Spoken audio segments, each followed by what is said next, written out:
How can I manipulate consumer behaviour to buy my products? I'm going to go a step back from that. It's not about manipulating consumer behaviour. It's about understanding your market of the people you're trying to sell your product to. Who's your ideal client for the product? Who is that targeting? What does the avatar of that person look like? So we move away from how do we manipulate someone to providing a solution or solving a problem to their pain point to sell them a product that they need. I would be using AI in my listings, in my marketing material. Please re-script this listing to target a 35-year-old lady that lives in the US or lives in the UK. All of that work can be done for you. You do not need to be thinking about how you can do that and what that looks like. Use the tools you've got around you to make that work. What is the biggest misconception about e-commerce? That it's easy. Everyone thinks that they can buy a product and sell it. It doesn't mean to say that you won't find this amazing product and sell it straight away. Let's go back to a little fad that we had a little while ago of fidget spinners. Everyone and their aunt, uncle, dog bought a fidget spinner. If you was the first person that brought that to the market, you would have done very, very well. If you're the 19 millionth person that brought that to the market, you're not going to make any money. If you think it's going to be easy, it isn't. If you're prepared to put the time and effort in, if you're prepared to be patient, at that point, you've got the ability to be able to get into e-commerce and sell some amazing products. How will AI impact e-commerce? Okay, this is a great one. Consumer behavior, coming back to some of the other questions about how people are behaving in the market, we can start to use AI to give us the right data to identify where our target market is. What platforms are they using? What marketplaces are they using? Where do they hang out? What sort of wording can I use? All of those things for me is how we can start to use AI in our business. If you start using AI, you can use it for things like translations. Using things like AI will enable people to be able to sell globally, cross-border, literally at the drop of a hat because they can translate their product into the target market in that country. How do I start e-commerce? You need a product. You need something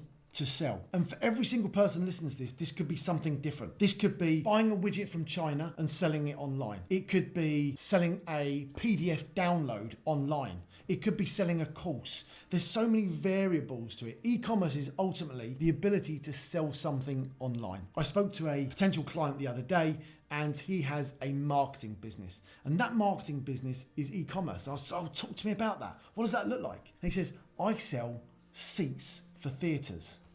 And I'm like, hold on a second. That's a website. No, it's e-commerce. He's selling a product online. That's e-commerce. My understanding of e-commerce was, well, it's a product or it's a physical download. It could ultimately be an experience. It's the ability to buy something online that enables someone to go and either experience an emotion of, hey, I've just opened this amazing thing, how great it is, or go and experience something that's unique and different. How can I compete with global giants like Amazon? You can't. But, and there is a very big but, depends on what we mean by compete with Amazon. So Amazon is one distribution channel for your business. If you think of e-commerce as lots of different channels that you can sell on, we call it omni-channel. So let's take, you can sell on Amazon, great place. The beauty of Amazon is you don't need to get people's awareness to go to Amazon. There are billions of people using Amazon every single day. That's the great part. What you need to do is have the great product that people can then buy. Then take it to the other way. You say, well, I tell you what I'm going to do is I don't want to sell on Amazon, I want to sell on my own website. So you create a website. The problem with having your own website is you've got to create all your own traffic yourself. But when they come to your website, the only products on your website are yours. So how you compete with Amazon is you don't. What you do is you have an omni-channel approach that works in different areas. A great e-commerce business has multiple revenue streams, MRS, multiple revenue streams. And those revenue streams come from Amazon, eBay, a website, different marketplaces that they might be selling on. How do I reach millions of customers? The ability for you to reach millions of customers depends on where your product is. So in the North America, there's 400 million people. In Europe, there's 550 million people. In Europe, there's 28 countries. In those 28 countries, there's 28 languages, there's 28 cultures. In the States, there's 360 million people. You've got Canada and Mexico to add into there.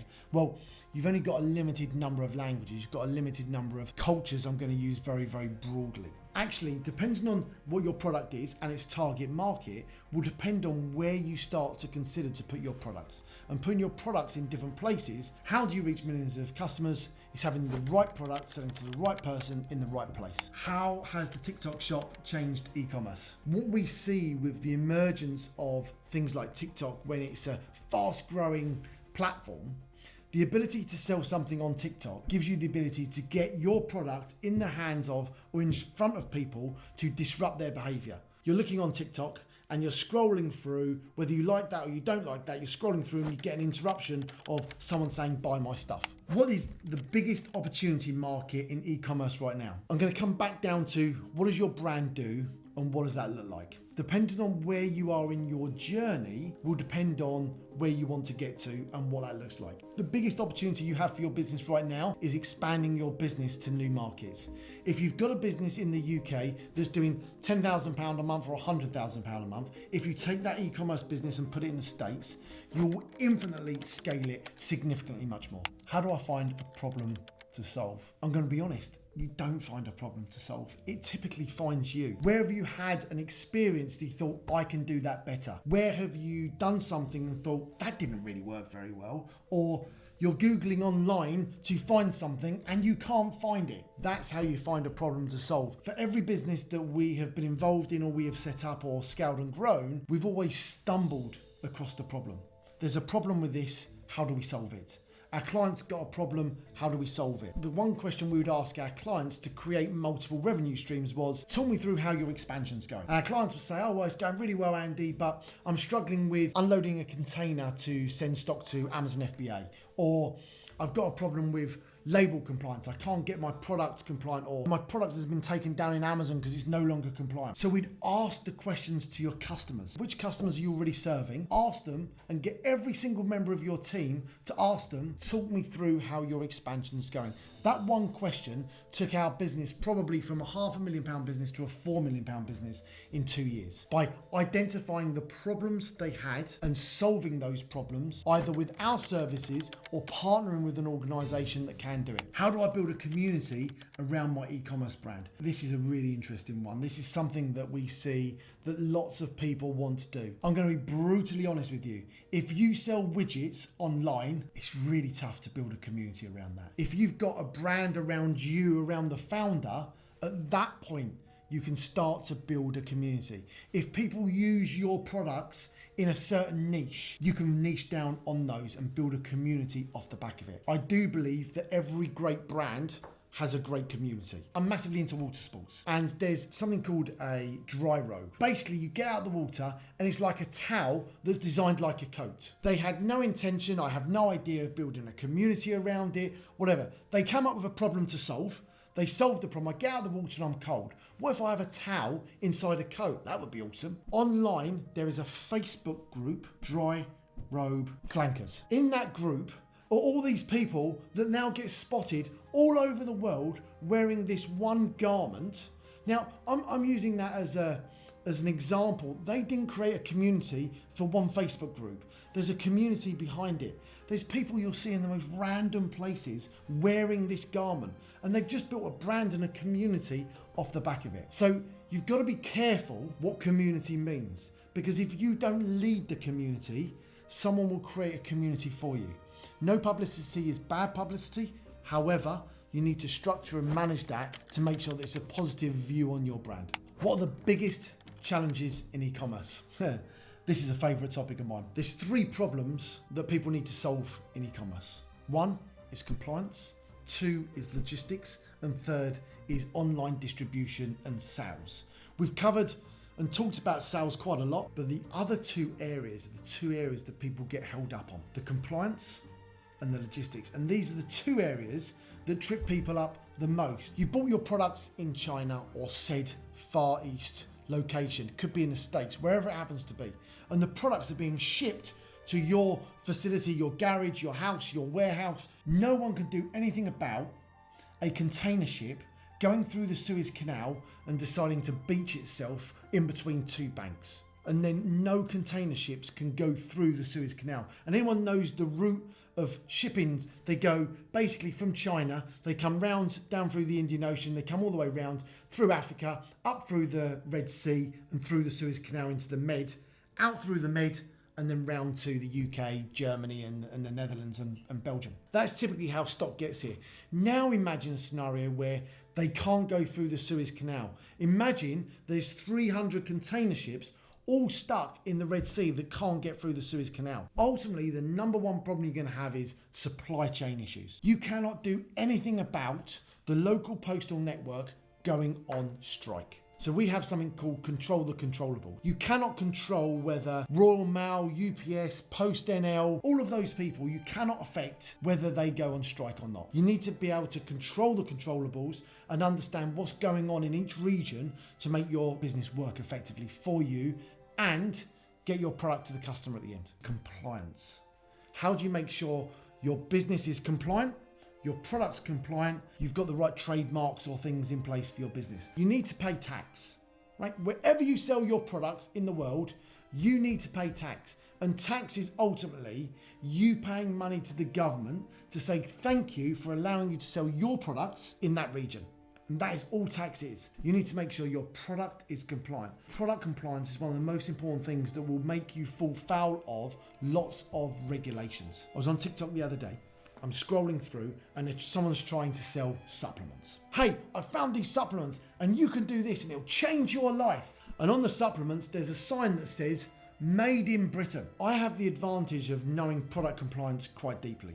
We work with thousands of Americans to expand their businesses into Europe. And having done that, what that enables me to do is understand what an American product is and what a European product is. This product had an American label on it. I knew it had an American label on it because that label was not compliant in the UK and Europe. Yet it had on there, made in England, made in the UK. That doesn't work. You've got to make sure that your product is compliant for the market. And if you're going to get a product and sell it, flip it, I have no problem with people buying things overseas and sending it direct to the consumer in a drop shipping model. But you've got to make sure that product's compliant and it's legal in the area in which you're going to send it. Make sure you've got the right copyright and trademarks for the products you're selling.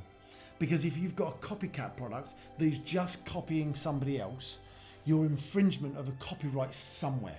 So you need to make sure that your product is compliant, it's trademarked or it's got a copyright to make sure someone's not going to come after you and send you legal letters to say you've copied their product. One of the biggest mistakes businesses make when trying to expand, they only expand with one product. The culture of every country is completely different. The beauty of being in the UK is we can experience 28 countries in Europe within 4 hours. In 1 hour, we could go from one country to another and we could be in a different country every single hour. You need to make sure that that product is a right fit for that culture, that environment. If you're only going to expand with one product, you need to make sure that one product is the right fit for that country.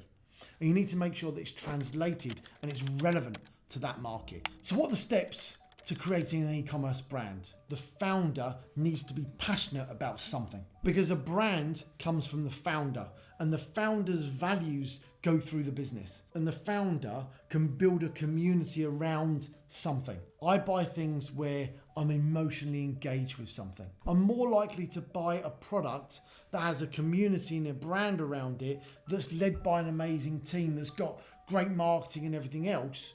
And you're only going to create great marketing, you're only going to create great branding if you've got a purpose around that product. You've got a desire to be involved in it. As the founder, you've got to be using that product every single day.